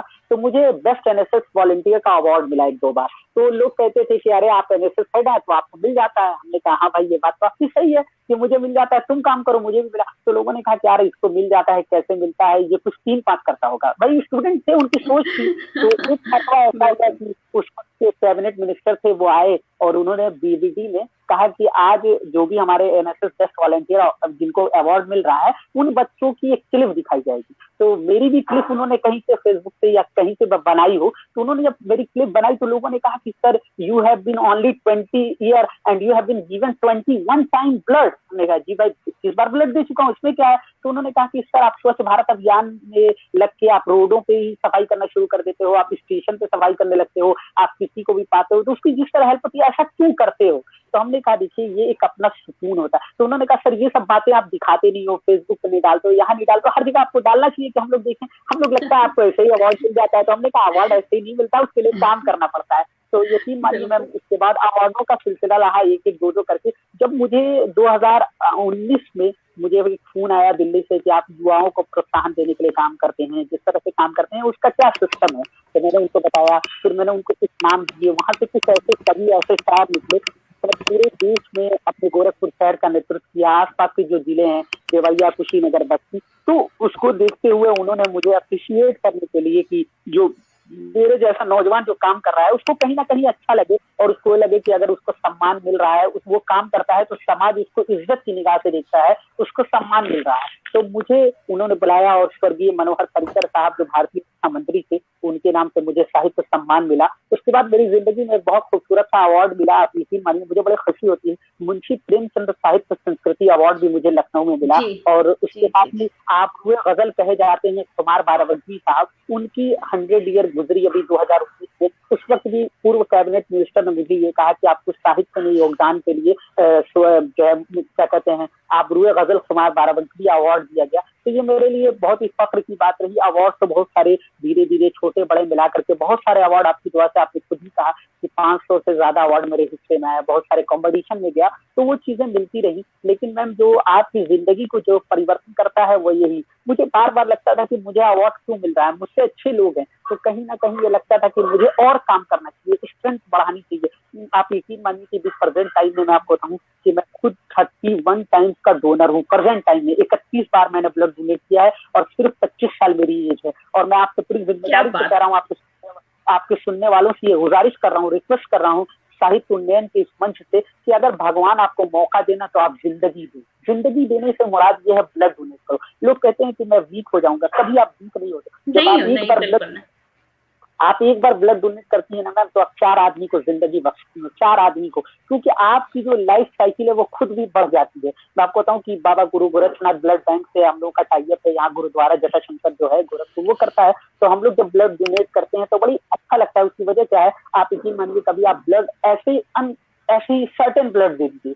और चली आइए। जब आपका ब्लड किसी आदमी को दिया जाता है ना, तो आपके पास एक कॉल आती है, उससे ये रिक्वेस्ट की जाती है कि जिसका ब्लड आपने यूज किया है उसको फोन करके थैंक यू बोली। तो जब वो बंदा फोन करता है ना, और वो फोन करके ये कहता है थैंक यू सो मच कि आपके ब्लड देने से मेरी बहन की जान बच गई, मेरी माँ की जान बच गई, तो आपको लगता है कि आपने कितना पुण्य का काम किया, आपको भगवान ने जो एनर्जी दी है उसका सही। मैं आपको बताऊं, मैं एक छोटा सा वाक्य मेरे जहन में आ गया, मेरे साथ में घटना घटी है, और मैं इसलिए क्योंकि अब ये जो मेरा साहित्य उन्नयन का जो परिवार है, जो परिवार के सदस्य हैं, उनसे खासतौर पे शेयर करना चाहता हूँ। इसकी वजह ये कि वो घटना मेरे साथ हुई, और मेरे साथ हुई है मैम कि मैं लखनऊ में था, लास्ट ईयर की बात है, 2020 की गालिबन बात है। तो जब मैं पिछले वर्ष था तो हुआ ये कि भाई मैं ब्लड डोनेट करने के लिए मेरी पूरी टीम थी, तो मैंने कुछ बच्चियों से कहा कि यार चलो, लखनऊ में डेंगू चल रहा है, कुछ लोगों को ब्लड देना, उनका प्लेटलेट कम हो गया है। तो प्लेटलेट ये होता था कि वो ब्लड लेते यूज करते थे, ब्लड वापस कर देते थे। तो मैंने अपने बहुत सारे साथियों से कहा, तो लोगों ने कहा कि ठीक है सर मैं दे दूंगी। कई लड़कियां थी, तो हम लोग ब्लड डोनेट करने गए। जब मैं ब्लड डोनेट करके आ रहा था तो अचानक मुझे एक फोन आया। तो मैं लखनऊ में ऑटो में था, मैंने फोन उठाया, आवाज नहीं आती, तो मैंने कहा यार बार बार फोन आ रहा है, कोई बहुत इंपॉर्टेंट आदमी है, तो मैं रुक गया। मैंने फोन रिसीव किया तो उन्होंने कहा कि मैं गायत्री परिवार से बोल रहा हूँ, जो गायत्री परिवार वाले हैं। उन्होंने कहा मैं गायत्री परिवार से बोल रहा हूँ फलां साहब, और सीतापुर लखनऊ हाईवे पे मैं खड़ा हूँ, और जो है आप फलां मोहम्मद जी बोल रहे हैं? जी। मैंने कहा हाँ बोले, बताइए सर। तो उन्होंने कहा कि अभी मैं एफएम में सुन रहा था कि आप लोग ब्लड डोनेट करते हो, और यहाँ एक बच्ची है जो अधमरी सी पड़ी हुई है, और हम लोग लेकर के आ रहे हैं, और गालिबन उसको ब्लड की जरूरत पड़ेगी, क्योंकि मैंने स्थानीय डॉक्टर को दिखाया तो वो कह रहे थे कि ब्लड व्लड की जरूरत पड़ेगी, इसको भी शायद डेंगू हो गया है, और इसका शायद कोई आगे पीछे नहीं है। एक बड़ी बच्ची है, एक छोटी बच्ची है, बड़ी बच्ची को तकलीफ और छोटी बच्ची रो रही है। तो हम लोग गायत्री परिवार के लोग हैं। मैंने कहा मैं गायत्री परिवार वालों को बहुत अच्छे से जानता हूँ, उनके जो उनका हवन वगैरह होता है उसमें जाता हूँ, तो मुझे पता है। तो उन्होंने कहा कि आप आइए। तो मैं फिर हमने ऑटो से सारे बच्चों को भेजा। तो मैंने उनसे कहा कि एक रिक्वेस्ट है, अगर डॉक्टर हैं तो उनसे आप ये पूछिए कि क्या उनको किस ब्लड ग्रुप की जरूरत है। तो उन्होंने कहा कि सर बी पॉजिटिव की नीड है, जो डॉक्टर बताएं। तो मैंने कहा कि चलिए मैं खुद आ रहा हूँ, मैं खुद बी पॉजिटिव हूँ, मेरे लिए बड़ी आसानी की बात है। तो आप यकीन मानिए दीदी, मैंने बच्चों को वापस भेजा और मैं खुद गया। जब मैं वहां गया तो पहले तो हम लोगों ने ब्लड व्लड दिया, फिर ब्लड दे के जब मैं निकलने लगा तो वो जो गायत्री परिवार के सदस्य थे वो सभी लोग धोती पहने हुए थे, कुर्ता पहने थे। तो उन्होंने कहा कि बेटा आपका नाम क्या है? हमने कहा मोहम्मद बिन नसरुल्लाह। तो उन्होंने कहा कि मोहम्मद जी बहुत धन्यवाद। उन्होंने कहा धन्यवाद आपका कि आपने इस पुण्य काम में मुझे भी हिस्सेदार बनाया, धन्यवाद तो मुझे करना चाहिए। क्या बात है। तो मैंने ये कहा दीदी, और मैं जब आने लगा तो उन्होंने कहा कि कुछ पैसा ले लीजिए, जूस उस पी लीजिएगा। हमने कहा इसकी आवश्यकता नहीं है, आप सबका आप हमारे लिए बहुत है। तो वो जो उस बच्ची के साथ एक छोटी सी बच्ची थी, उसने मेरी उंगली पकड़ ली और उंगली पकड़ के रोने लगी। तो मैंने कहा कि बहन क्या बात है? फिर वो मेरा पैर, तो मैंने कहा कि देखिए बहन, आपने इज्जत में पकड़ा, मैं आपका शुक्रिया अदा करता हूँ, लेकिन मेरे धर्म में कहा जाता है कि अगर तुम पैर पकड़ोगी तो मुझे जहन्नम में नहीं भेजा है। तो कई भैया, मैं आज एक बात उन लोगों से पूछना चाहती हूँ कि जो लोग कहते हैं कि हिंदू है मुसलमान है, आज बताइए एक मुसलमान की वजह से मेरी बहन की जान बच गई, वो लोग कहाँ चले गए जो हिंदू मुसलमान की बात करते हैं? तो मुझे इतना अफसोस हुआ। और मैंने कहा बिल्कुल वो लोग कहीं चले ही जाएं, वो ज्यादा बेहतर है, क्योंकि मेरी नजर में क्या, और हर अच्छे दिल की नजर में यही है कि कोई हिंदू नहीं, कोई मुसलमान नहीं, हम सभी इंसान हैं। और बहुत बेहतरीन सोच है आपकी, सलाम है आपको सर, सलाम है आपके सोच को, आपके विचार को। और मैं उम्मीद करती हूँ कि आज देश के प्रत्येक युवा अगर आपकी तरह हो जाए तो वो दिन दूर नहीं कि सच में भारत का नाम पूरे विश्व में सबसे आगे होगा।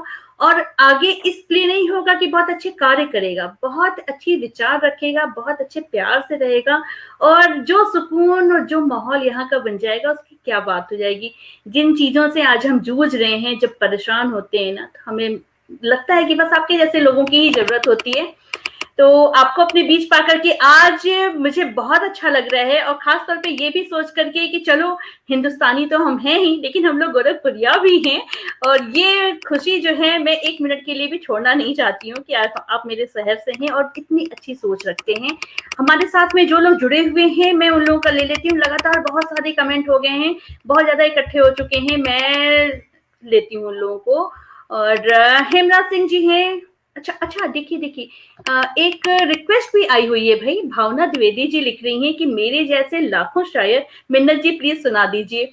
तो भावना जी, आपका ये रिक्वेस्ट मिन्नत जी जरूर पूरा करेंगे, क्यों मिन्नत जी, करेंगे ना? तो मुझे नहीं उम्मीद है देखिए कि वो पूरा करेंगे जी। और भी लोगों भावना के मैं कमेंट ले लेती हूँ जी, बोलिए। मैम देखिए भावना जी से मोहब्बत है, उसकी वजह यह है कि वो तो एक महात्मा बुद्ध, भगवान बुद्ध की धरती से आती है, मेरी बहुत अच्छी साथी भी है, और अच्छा, अनगिनत बार हम लोगों ने मंच को साझा किया है, और मेरी बहुत अच्छी दोस्त हैं, और वो खुद एक बहुत अच्छी कवित्री हैं। तो हमेशा जो अच्छे होते हैं वो दूसरों को अच्छा देखते हैं, देखने का नजरिया होता है। और जो वो उन्होंने कही वो मेरी सिग्नेचर गजल है जिसने मुझे बहुत हद तक पहचान दिलाई। वो गजल यूं हुई क्या थी बात मैम है। कि जो हम नौजवान है, लोग कहते थे कि नौजवान जो शायरी करता है वो जो है इस बहर में उस बहर में नहीं। तो मैंने सिर्फ इतना कहा कि देखिए जो भी भाव होते हैं वो कोई कलमकार जो है वो अपने कलम के माध्यम से आपके बीच रखता है। तो मैंने एक 4 पंक्तियां कही जो बहुत मशहूर हुई, वही उन्होंने कहा, तो मैं सुना देता हूँ, खासतौर पर जी, उनके लिए ही है, और आप के लिए सुनिए कि मेरे जैसे लाखों शायर नज़्में गजलें कहते हैं, मेरे जैसे यानी हम जैसा नौजवान, मेरे जैसे लाखों शायर नज़्में गजलें कहते हैं, लेकिन मीर और गालिब बनकर कितने जिंदा रहते हैं, लेकिन क्या मीर बात है, और क्या गालिब बात है। बनकर कितने जिंदा रहते हैं, कितने जिंदा रहते हैं। हम कोई तूफान नहीं जिनको पल में उमड़ना आता है, हम कोई तूफान नहीं जिनको पल में उमड़ना आता है। हम तो मध्यम बहता जल हैं, कतरा कतरा बहते हैं। कतरा कतरा बहते हैं। हम तो मध्यम बहता जल हैं, कतरा कतरा बहते हैं। बहुत शानदार, बहुत खूब, बहुत उम्दा लाइन आपकी। और मुझे अब समझ में आ रहा है कि भावना जी ने क्यों रिक्वेस्ट की आपसे ये सुनाने के लिए।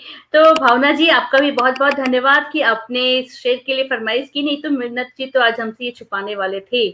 तो कुछ लोग और जो जिन लोगों के आ रहे हैं कमेंट्स, उन लोगों के, हेमराज सिंह जी नमस्ते, मैं हेमराज सिंह हेमकोटा राजस्थान से आपका स्वागत करता हूँ।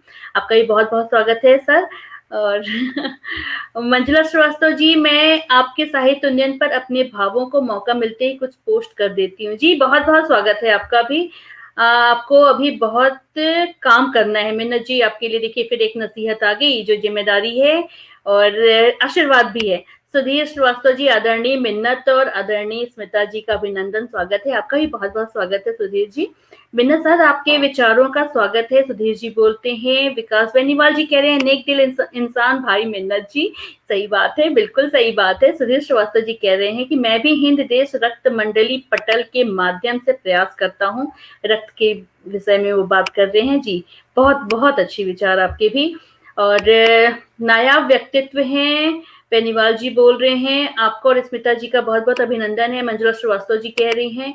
और बहुत सारे कमेंट्स हो चुके हैं अब तक में। हिंदू बनेंगे ना मुसलमान बनेंगे, इंसान की औलाद है इंसान बनेंगे, जय हिंद, सविता सिंह सूर्यवंशी जी बोल रही हैं। और बहुत सही बात है, मैं भी यही कहती हूँ कि क्या रखा है इन धर्म, इन मजहब में। देखिए, धर्म मजहब हमने नहीं चुना, ना आपने चुना, ना मैंने चुना, ना किसी और ने चुना, बस जिस घर में पैदा हो गए। और नहीं, भगवान ने ये जो धरती का ये जो सिस्टम है ना, ये इन्हीं इंसानों ने बनाया है और बांट दिया है लोगों को। मुझे लगता है ये सब कुछ हटा दो और सिर्फ ये देखो कि अगर खून में नहीं बदलाव है ना, आपका रंग, आपके खून का रंग अगर हरा नहीं है, पीला नहीं है, हमारा नहीं है, सबका लाल है और खाली ग्रुप में बटे हुए हैं, खून वही है, लेकिन तो फिर हमें बटने की कोई जरूरत नहीं है। हमें इन विचारों से पूरी तरह से आत्मसात कर लेना चाहिए। कभी भी किसी को हीन भावना से देखने का, जो अगर किसी के अंदर वो भी, आज छोड़ दो, आज यहीं से वचन ले लो कि आज के बाद हम ऐसा न सोचेंगे, न करेंगे, न किसी को करने देंगे, आसपास भी नहीं अपने फटकने देंगे। तो ऐसी मेरी इल्तिजा है। चूंकि आज मिन्नत गोरखपुरी जी का सानिध्य मिला है, इस बात को मैं कह सकती हूँ पूरे जोर शोर के साथ में, क्योंकि कहते हैं ना, हिम्मत जो है कोई साथ मिलता है तो ज्यादा बढ़ जाती है। तो आज मेरी हिम्मत भी बढ़ चुकी है। विकास बेनीवाल जी कह रहे हैं, मैं ईद मनाऊं तो दीप मैं ईद मनाऊं तो दीप जला, चल दूर करे मजहबी मसला। विकास जी बोल रहे हैं, देश के शहीदों पर कुछ सुनाइए। गौतम अद्वितीय जी कह रहे हैं आपसे। तो फरमाइशें भी आ रही हैं मिन्नत जी, तो बहुत सारे सवाल अब मैं नहीं, बिल्कुल भी नहीं करूंगी, क्योंकि आपके विचारों से ही आपके विषय में बहुत कुछ पता चल चुका है।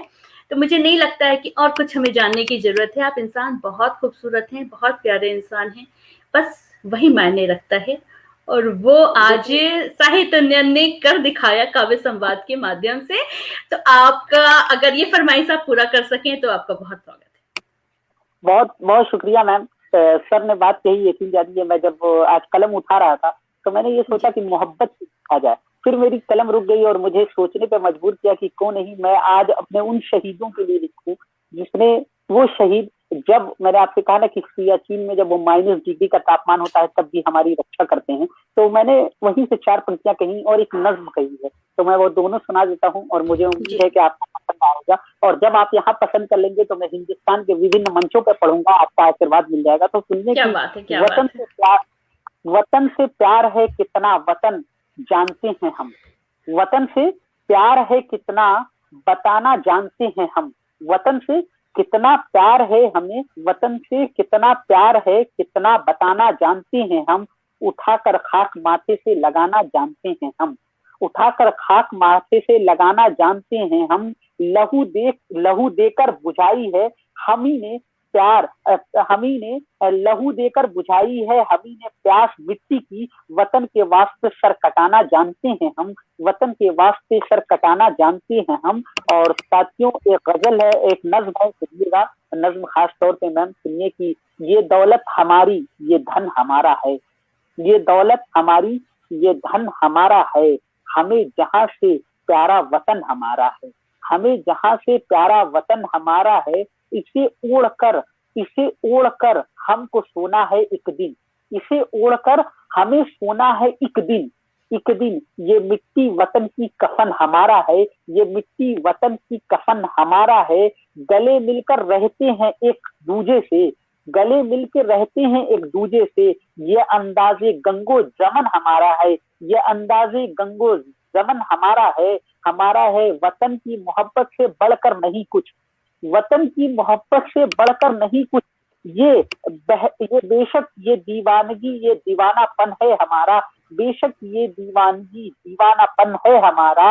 और खास तौर पर बदले का शेर सुनिएगा कि इसे मिन्नत यूं ही नहीं जानते सब हमें, इसे मिन्नत यूं ही नहीं जानते सब हमें, मोहब्बत खुलूसे वतन हमारा है, खुलूसे वतन हमारा है, मोहब्बत बखुलूसे वतन हमारा है, जान दी है तूने तब जाकर के ये सौरा चमन हमारा है, तब जाके सौरा ये चमन हमारा है। क्या बात है, क्या बात है। जितनी भी, वही बात है ना कि मैं तो यही कहती रह जाऊंगी कि क्या बात है, क्या बात है, बहुत खूब, शानदार, क्योंकि अद्भुत है आपका शब्द कौशल भी, आपके विचार की तरह ही उतना ही सुंदर है जितने आपके सुंदर विचार हैं। और स्मिता जी, मुझे लगता है, क्या क्या कहना चाह रही हैं कि आम जनता तो ऐसा कुछ नहीं सोचती है, जब दो लोग मिलते हैं तो प्यार से ही मिलते हैं, अलगाव वाली बात पता नहीं कहाँ और कैसे आ जाती है, अपने इर्द गिर्द तो नहीं दिखती है। बिल्कुल सही बात है, मेरा भी ऐसा ही सोचना है। और बहुत सारे ऐसे लोग हैं, बहुत सारी बातें जो हम लोग न्यूज चैनल पे देखते हैं या ऐसी जगहों पे सुनते हैं, जो सुन करके हमारे जहन में कहीं ना कहीं बदलाव आना शुरू होता है।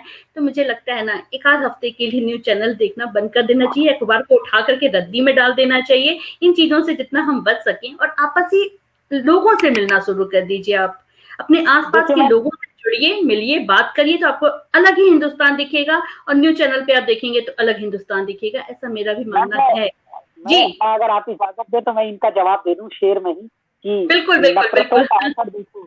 देखिए एक शेर मुझे याद आ गया कि जीतने का ये भी हुनर आजमाना चाहिए, जीतने का ये भी हुनर आजमाना चाहिए, कभी कभी भाइयों से जीतने का ये भी हुनर आजमाना चाहिए, भाइयों से जंग हो तो हार जाना चाहिए, भाइयों से जंग हो तो हार जाना चाहिए, है यही गीता में लिखा और कुरान में, है यही गीता में लिखा और कुरान में, दुश्मन के जख्मों पे मरहम लगाना चाहिए, दुश्मन के जख्मों पे मरहम लगाना चाहिए। और जो मैम कह रही थी कि आपने अभी जो बात कही, तो फिर मुझे एक शेर याद आया कि जो भी है नफरत की है दीवार गिरा कर देखो, जो भी है नफरत की है दीवार गिरा कर देखो, दोस्ती की भी जरा रस्म निभा कर देखो, जो भी है नफरत की है दीवार गिरा कर देखो, दोस्ती की भी जरा रस्म निभा कर देखो, कितना सुख मिलता है मालूम नहीं है तुझको, कितना सुख मिलता है मालूम नहीं है तुझको, अपने दुश्मन को कलेजे से लगा कर देखो, अपने दुश्मन को कलेजे से लगा कर देखो। क्या बात है, क्या बात है, और बिल्कुल सही विचार है।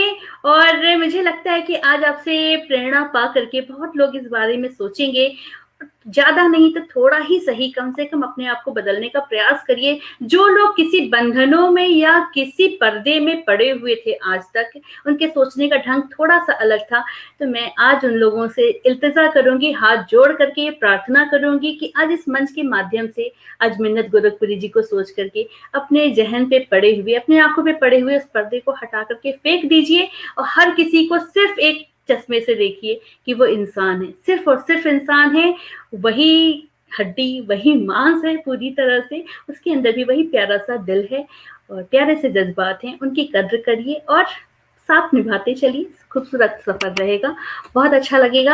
लेकिन अच्छा तो तब भी लगेगा जब मैं इन लोगों के कमेंट पढ़ लूँगी, तो बहुत सारे हो गए हैं, बहुत सारे इकट्ठे हो चुके हैं कि वाह जनाब बेनज़ीर, विकास बेनीवाल जी बोल रहे हैं और परवेज़ साबिर जी हमारे साथ जुड़े हुए हैं, बहुत-बहुत स्वागत है आपका।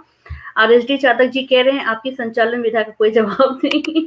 धन्यवाद चातक जी, चातक सर बहुत अच्छे रचनाकार हैं, शानदार लिखते हैं और बहुत विद्वान हैं, बेहतरीन बोलते हैं, लेकिन जहाँ वो है ना, वो बहराइच से हैं और वहाँ पे नेटवर्क की कनेक्टिविटी बहुत अच्छी नहीं होती है, तो जिस वजह से हम उनको बहुत अच्छे से नहीं सुन पाते हैं।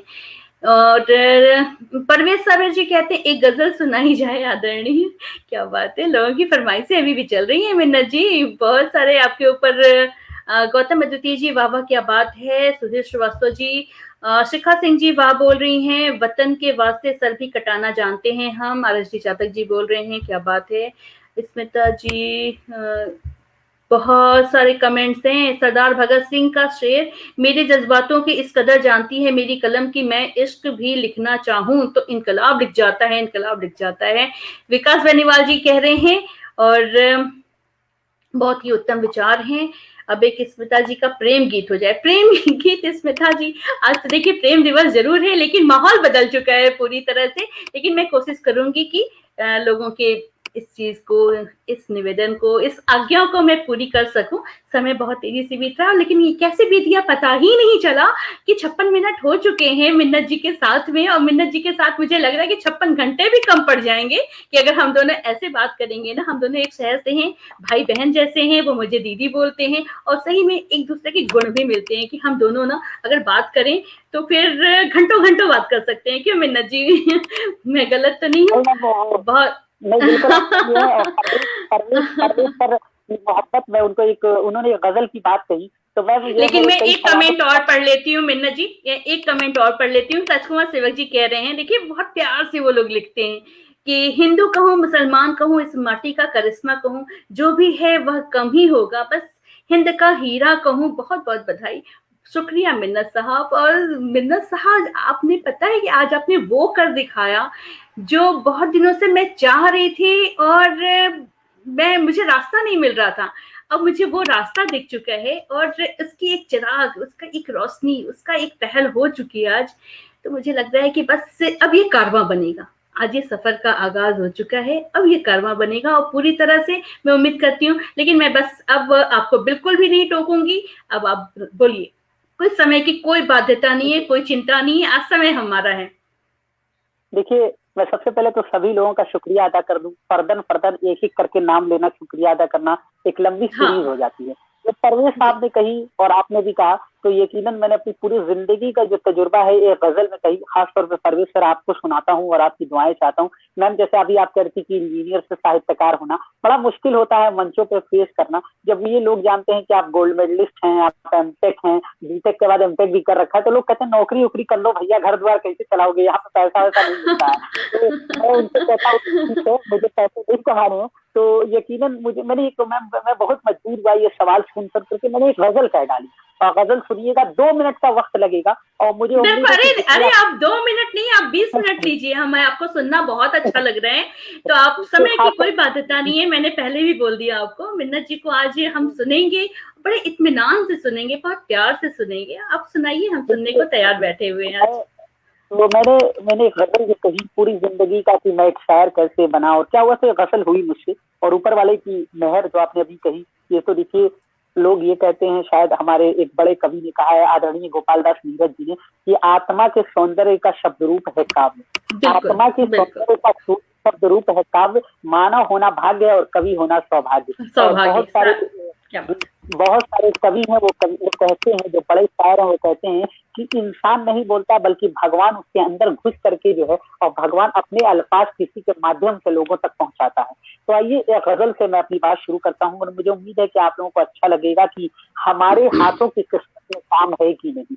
परवेश सर, हमारे हाथों की किस्मत में काम है कि नहीं, हमारे हाथों की किस्मत में काम है कि नहीं, हमारी रोजी का कुछ इंतजाम है कि नहीं, हमारे हाथों की किस्मत में काम है कि नहीं, हमारे हाथों की किस्मत में काम है कि नहीं, हमारी रोजी का कुछ इंतजाम है कि नहीं। और खासतौर पे स्मिता मैम, कि हमारे शहर में हाय हेलो का कल्चर है, हमारे शहर में हाय हेलो का कल्चर है, तुम्हारे गांव में अब राम राम है कि नहीं, तुम्हारे गांव में अब राम राम है कि नहीं। और खासतौर पर बहुत शुक्रिया, बहुत शुक्रिया कि तुम्हारे गांव में अब राम राम है कि नहीं। वे बादशाह इसी फिक्र में ही रहता है, वे बादशाह इसी फिक्र में ही रहता है कि तमाम शहर हमारा गुलाम है कि नहीं, कि तमाम शहर हमारा गुलाम है कि नहीं, गुलाम है कि नहीं, तमाम शहर हमारा गुलाम है कि नहीं। मैं प्यार बांटता फिरता हूँ, देखिए साहित्य उन्नयन के लिए है खासतौर पे और आपके लिए, कि मैं प्यार बांटता फिरता हूँ सारी बस्ती में,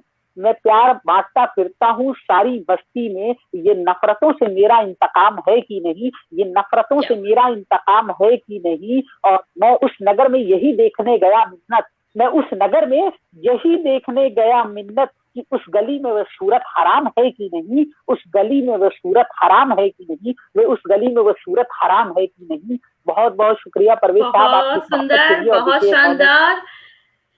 और फिर आपने वही काम किया कि थोड़ा सा विचारों में परिवर्तन तो लाओ, देखो तो सही, सुनो तो सही, न्यूज चैनल बंद करके असली हिंदुस्तान को निकलो घर से और देखो, लोगों से मिलो, जुड़ो, जानो, तो समझ में आएगा कि क्या है हिंदुस्तान।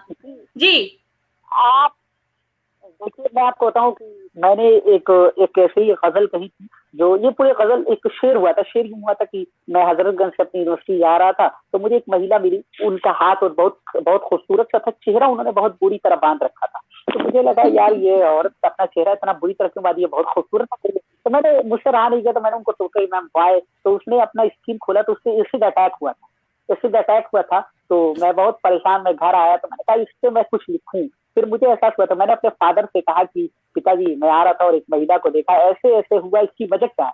तो उन्होंने कहा कि इसकी वजह यह है कि जो लड़की आपको मिली थी, अगर उसकी जगह आपकी माँ होती तो आपको एहसास होता कि उसके साथ ऐसा नहीं होना चाहिए था, उसकी जगह आपने अपने आप को रख कर नहीं देखा। वो भी तो किसी की बेटी है, वो भी तो किसी की माँ होगी, वो भी तो कल किसी की बहू बनेगी। तब फिर मैंने वहां से 4 पंक्तियां कही मैम, और मैं बहुत रोते हुए वो पंक्तियां कहा, मुझे उम्मीद है कि आप सुनेंगे, अच्छा लगेगा। और उस पर 1-2 शेर सुना दूंगा मैं आपको अपनी माँ के हवाले से। तो शेर सुनिएगा कि जज्बाते मोहब्बत से खाली हैं चमन वाले, जज्बाते मोहब्बत से खाली हैं वाले, फूल गुलिस्तान के लिए खिलते हैं।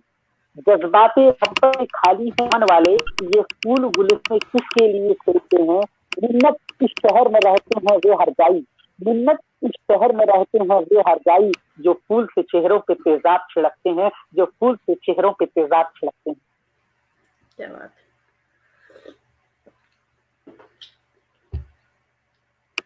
बहुत सही बात कही। बहुत शुक्रिया। कि ये विडंबना है हमारे समाज की, ये सोच है अजीब से, मतलब क्या विकृत मानसिकता ही कहेंगे कि ये क्या है यार।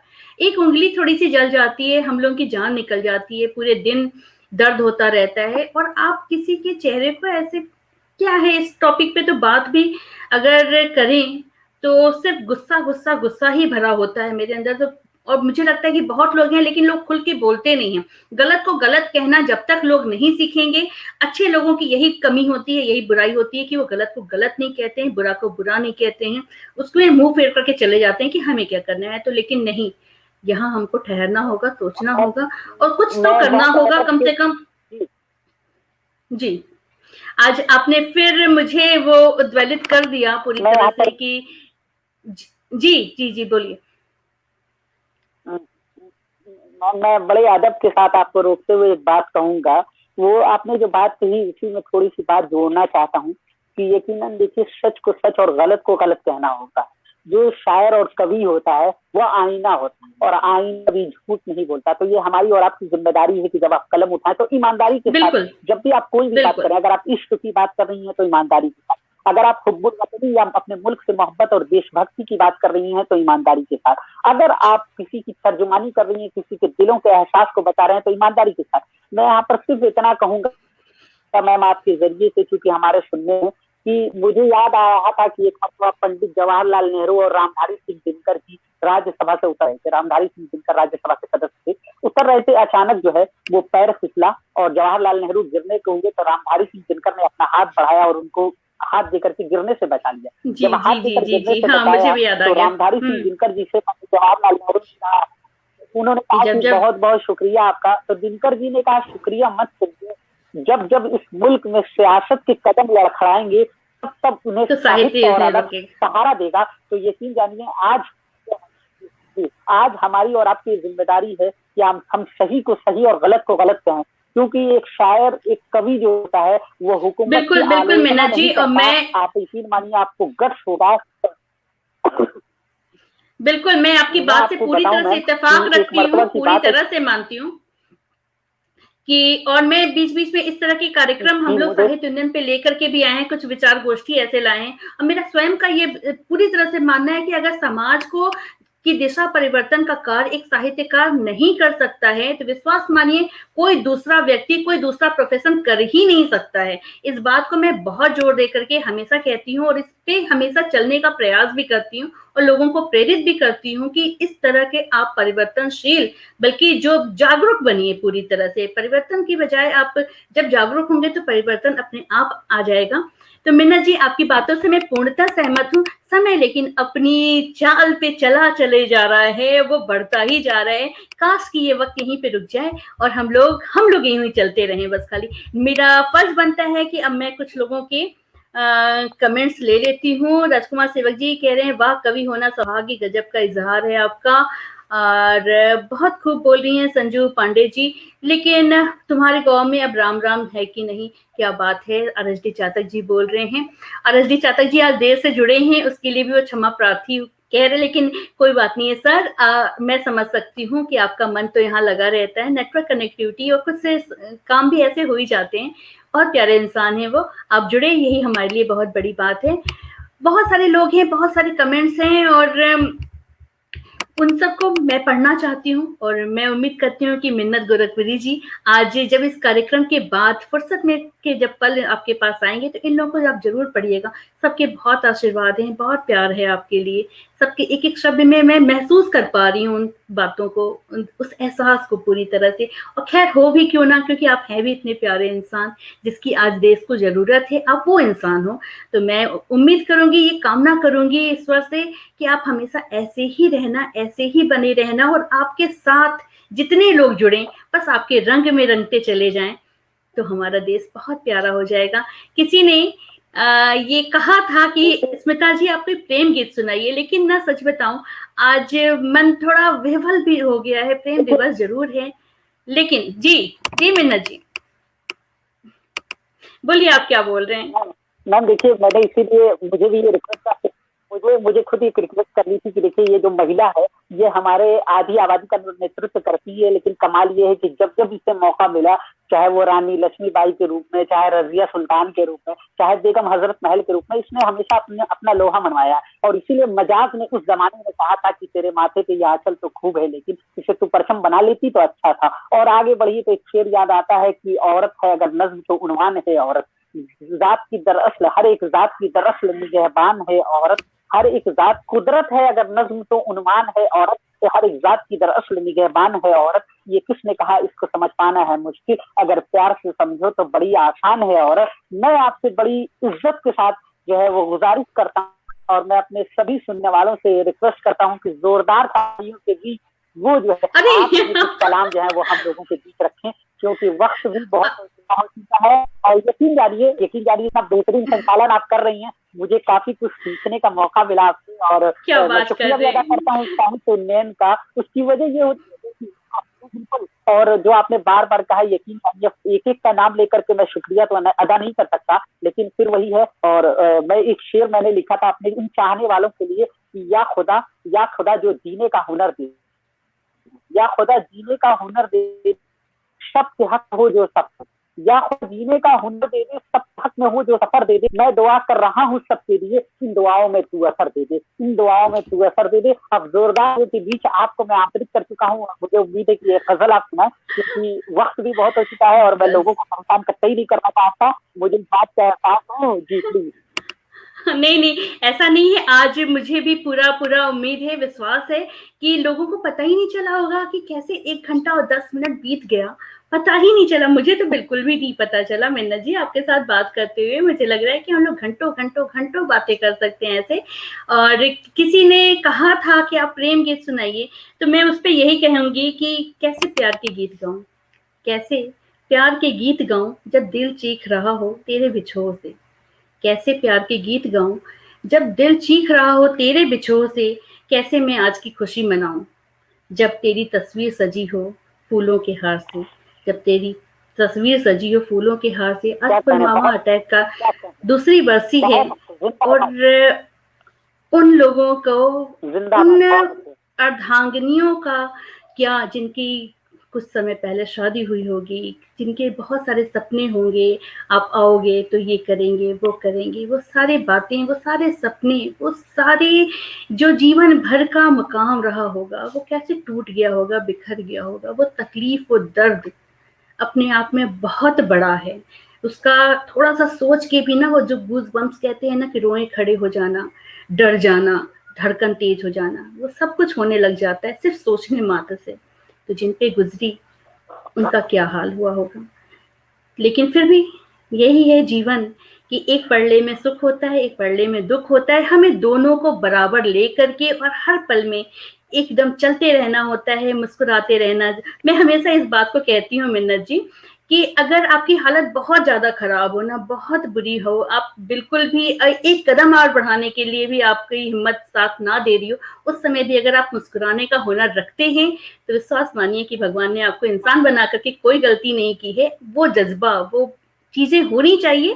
तो मैं कोशिश करूँगी कि बावजूद इसके कि आज का दिवस है जो हमें रोक रहा है, ये भारी पड़ रहा है, ये शहीदों का जो जो श्रद्धांजलि दिवस हो गया है आज का, ये प्रेम दिवस पे बहुत भारी पड़ रहा है और ये भारी रहना भी चाहिए। लेकिन बावजूद उसके मैं सबके उत्साह को निराश नहीं कर सकती हूँ। तो मैं एक एकदम ताज़ा लिखी हुई एक गज़ल कि कुछ दिनों पहले ही मैंने लिखा है और अभी तक मैंने कहीं डाला भी नहीं है। एकदम पहली बार आज का संवाद के इस मंच से सुना रही हूँ। सुनिएगा।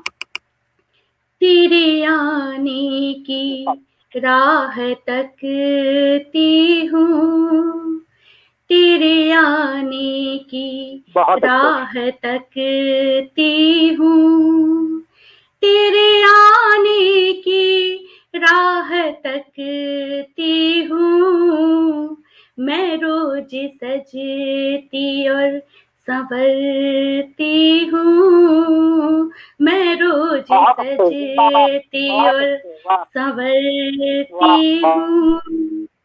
तू देखता है मुझे चिलमन से, सुनिएगा मिन्नत जी, तू देखता है मुझे चिलमन से, तू वाह। देखता जी, जी, है बिल्कुल मुझे मन से। चिलमन से, तू देखता है मुझे चिलमन से, बस यही सोच के निखरती हूँ, बस यही सोच के बहुत अच्छे, वाह, बहुत अच्छे, निखरती वाह, वाह, वाह, हूँ, वाह।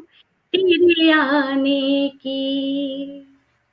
मिलेंगे हम तो होंगी क्या बातें, मिलेंगे हम तो होंगी क्या बातें, मिलेंगे हम तो होंगी क्या बातें, ख्यालों में ये ख्याल बुनते रहती हूँ, यही ख्याल ख्यालों में बुनते रहती हूँ, तेरे बहुत अच्छे। आने की। आगे सुनिएगा एक शेर। जिया है जो पल ख्वाबों जी में तुम संग, जिया है जो पल ख्वाबों में तुम संग, बस वही दिन भर सोचा करती हूँ, बस वही दिन भर सोचा करती हूँ, तेरे आने की राह तकती हूँ। मक्ता का शेर सुनिएगा। एक तेरे जी जी इंतजार में इस्मत, एक तेरे इंतजार में वाह इस्मत, एक तेरे इंतजार में इस्मत, हर घड़ी सांसें गिनती रहती हूँ, हर घड़ी सांसें गिनती रहती हूँ, तेरे आने की राह तकती हूँ, मैं रोज सजती और संवरती हूँ। तो ये एक गजल जो बहुत आपकी अच्छे से फरमाइश वाह पे मैंने कोशिश की और आज पहली बार सुना रही हूँ। 2-3 पहले ही लिखा था मैंने इसे, लेकिन बस और देखिए क्या बोलूं। मैं अपने सुनने जी वालों से जी मैं मिन्ना अपने जी सुनने वालों क्या से कह रहे हैं। से ही गुजारिश करूंगा कि साहित्य मैं अपने सुनने वालों से ही गुजारिश करूंगा कि साहित्य उन्नयन की जो नई एक कोशिश है, एक काव्य गोष्ठी का आयोजन जो है आज रात 8 बजे जो किया जा रहा है, तो चूंकि 5 सवा 5 जी हो जी चुका है और मैं ये गुजारिश करूंगा कि भाई उनको फिर आना है, अरे तो मिन्नत हमसे जी इसका आप भी ध्यान हमेशा रखना होगा बाजी मारने के कि लिए जो है ना आप अभी भी, अरे रुकिए थोड़ा धीरज रखिए, आज देखिए संचालन आप नहीं अभी कर रहे मैं कर रही हूँ, और आज आज आपको थोड़ा सा संभलना पड़ेगा, थोड़ा ठहरना पड़ेगा, थोड़ा रुकना पड़ेगा, रुकिए साहब रुकिए नहीं देखिए देखिए पहले मुझे कुछ लोगों के नेटवर्क कमेंट नेटवर्क पढ़ने जो है दीजिए ना वो नेटवर्क में क्या साथ बात है नहीं क्या देगा क्योंकि देखिए वो बीच आप गायब हो जाएगी तो मुझे डर लग डरने रहा था वाली कि कोई कहीं बात ऐसा नहीं है, नहीं छोड़ नहीं के डरने भाग वाली जाए कोई बात नहीं है जब मैं हूँ साथ में जी चलिए मैं कुछ लोगों के कमेंट ले लेती हूँ। सविता सिंह जी बोल रही हैं वाह वाह वाह वाह, और सुधीर श्रीवास्तव जी बहुत मार्मिक, सच आपकी बातों पे हो रहा है ये सब कुछ, और राजकुमार सेवक जी बहुत सुंदर स्मिता बेटी, मार्मिक इजहार, सही बात है, बहुत बहुत धन्यवाद दादा। और ज्ञानेश्वर आनंद ज्ञानेश जी हमारे साथ जुड़े हुए हैं, बहुत खूब आदरणीय बोले, धन्यवाद आपको। सविता सिंह जी, सुधीर श्रीवास्तव जी, आरएस डी चातक जी, रुपेश कुमार श्रीवास्तव जी, प्रमोद श्रीवास्तव जी, ज्ञानेश्वर आनंद ज्ञानेश जी, राजकुमार सेवक जी, बहुत सारे लोग बहुत प्यारी प्यारी बातें कर रहे हैं, बहुत आशीर्वाद दे रहे हैं, बहुत खूब, मतलब क्या कहूँ मैं, इन लोगों का साथ इतना प्यारा होता है ना, इतना खूबसूरत होता है। लेकिन मिन्नत जी फिर से अपनी मेरी वाली बात खुद बोल दें, मैं आप लोगों को बता दूं कि आज 8 बजे काव्य गोष्ठी का कार्यक्रम भी है, और आप लोग इसके बाद 8 बजे का इंतजार करिएगा और उसमें भी जरूर जुड़िएगा। मैंने स्ट्रीमिंग पहले से कर दी हुई है साहित्य उद्यान के पेज पे, तो आप उसको जाकर के देख सकते हैं। हाँ मिन्नत जी मैंने जल्दी जल्दी बोल दिया इसलिए कि आप ना बोल पाए बीच में, आप इतना तेज बोलते हैं कि मुझे कभी मौका नहीं मिलता है, आज इसीलिए मैंने आपके संचालन वाला कार्य आपसे ले लिया है। आगे आने वाले टाइम पे मैं आपको बहुत इस्तेमाल करने वाली हूँ, बहुत सारे कार्यक्रम आपसे करवाने वाली हूँ, क्योंकि अब आप साहित्य उन्नयन के साथ में जुड़ चुके हैं, अब आपकी छुट्टी नहीं होने वाली है पूरी तरह से ठीक है तो जी आप समय आप ये बताएं आदरणीय साहित्य का बहुत बड़ा ओ मेरा वाला काम ना नेटवर्क ने कर दिया मिन्नत जी को, थोड़ी देर के लिए कहा कि अब बेटा थोड़ा आराम कर लो, आप 8 बजे फिर आपको आना है। मिन्नत जी भी हमारे साथ काव्य गोष्ठी में जुड़ेंगे, और उनकी बहुत सारी और भी रचनाएं, बहुत सारे नए गजल, नए शेर और बहुत सारी अच्छी बातें उनसे सुनने को वहां भी मिलेगा, और भी बहुत सारे उत्कृष्ट अंतरराष्ट्रीय स्तर के भी हमारे साथ रचनाकार उसमें जुड़ेंगे। आप लोग उसमें जरूर अपनी शिरकत दीजिएगा। कि मिन्नत जी मुझे लग रहा है कि समय बहुत ज्यादा हो चुका है, हमें अगले कार्यक्रम की भी तैयारी करनी है, तो आज क्या यहीं पे संपन्न करें हम लोग। नहीं अब तो आप जुड़ गए हैं साहित्य यूनियन से, बस बस ये आपको समाप्त सुनते करते हैं, रहेंगे। ये सुना दूंगा आपका भी अरे बहुत जी बहुत बिल्कुल, स्वागत है, आप बहुत सुंदर। नहीं नहीं, आप मैं एक शेर सुन, जी जितने जी जी जी। सुनने खास तौर पे उनके लिए कि पढ़े हैं जब कलम के, पढ़े हैं जब कलम के ना कागज पे आ गया है कागज पे, पढ़े हैं जब कलम के कागज पे ना कागज, तो समझेंगे जाऊंगा। बहुत शुक्रिया शादी और जीने जी, वाले आपकी आवाज़ बहुत कट रही है मिन्नत जी, मैं यहाँ पे आपको से टोकूँगी। सारी मोहब्बत जी, के दामन में बिल्कुल, बिल्कुल। आपका भी बहुत-बहुत धन्यवाद, बहुत-बहुत शुक्रिया कि अ, आप हमारे साथ मैं जुड़े, यही अपना समय दिया आपने और अब आप चूँकि पूरी तरह से साहित्य उन्नयन के चंगुल में फँस चुके हैं, अब आपकी यहाँ पे छुट्टी नहीं हो सकती है। तो अब आप इस आए तो थे मेहमान की तरह ही, लेकिन अब आप घर के सदस्य हो चुके हैं पूरी तरह से, ऐसा मैं मानती हूँ और आपसे मैं पूछूँगी बिल्कुल नहीं कि आप ऐसा मानते हैं कि नहीं, मैं मान लूँगी कि आप ऐसा मानते हो, आपको मानना ही पड़ेगा क्योंकि इतनी जिद्दी तो मैं भी हूँ आप ही के शहर से हूँ। मैं एक कमेंट जरूर लेना चाहूंगी जो मंजुला श्रीवास्तव जी का है। वो कह रही स्मिता जी मुझे नहीं पता कि क्यों आंखें भर आई। तो मंजुला जी भरती हैं आंखें, ये दिन ऐसा है कि एक तरफ प्यार है और एक तरफ जज्बात हैं और बहुत सारी और भी बात हैं। तो आंखें भर आती हैं समय समय पे और एक यही अच्छे इंसान की ना एक खूबी होती है कि वो दूसरों की बातों को सुन करके दूसरों के दर्द से भी उसकी आंखें भर आती हैं। लेकिन बातों का क्या है, वो तो चलते रहता है। तो मिन्ना जी आज 1 घंटा 20 मिनट 26-27 सेकंड हो चुके हैं और अब बिना देरी किए 8 बजे के कार्यक्रम में हम फिर से मिलेंगे। एक काव्य गोष्ठी का कार्यक्रम है, बहुत उम्दा, बहुत अच्छे रचनाकार उसमें शिरकत कर रहे हैं, तो आप सभी का साथ बहुत ज़रूरी है उसमें भी। तो सभी लोग आज संडे है, पूरी तरह से संडे को एंजॉय करिए और उम्मीद करती हूँ कि 8 बजे फिर आप लोगों से मिलना होगा और आगामी जो सूचना है ना मैं उसी समय दे दूँगी फिर। तो मिन्नत जी चलिए बहुत-बहुत शुक्रिया, बहुत-बहुत धन्यवाद। आप सभी का, अभी सब दर्शकों का बहुत-बहुत आभार, बहुत-बहुत धन्यवाद हमें इतना समय देने के लिए। कार्यक्रम का समापन का मैं घोषणा करती हूँ। नमस्कार।